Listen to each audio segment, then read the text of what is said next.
Hello বন্ধুরা, আজকে আমি জার্নি করছি গুজরাটের সুরেন্দ্রনগর থেকে ওয়েস্ট বেঙ্গলের সাঁতরাগাছি পর্যন্ত ফার্স্ট এসিতে। ট্রেন নম্বর হচ্ছে 12949, সাঁতরাগাছি কাবিগুরু এক্সপ্রেস। কিন্তু এত বাজে এক্সপিরিয়েন্স হবে আগে আমি বুঝতে পারিনি। এরকম বলার কারণ হচ্ছে বন্ধুরা, প্রথমত এটা হচ্ছে ফার্স্ট এসি, আর এদিকে দেখো বাথরুমের জল নেই। তারপরে চলো তোমাদের দেখাচ্ছি আমাদের কামরা কি হালে আছে।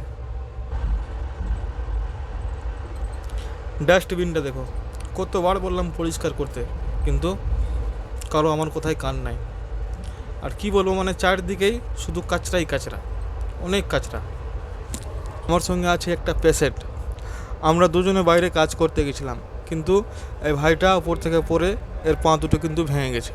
এর জন্যই ফার্স্ট এসির টিকিট বুক করেছিলাম, ভেবেছিলাম ভালো সুবিধা পাবো, কিন্তু এখানে তো বাথরুমে জল নাই।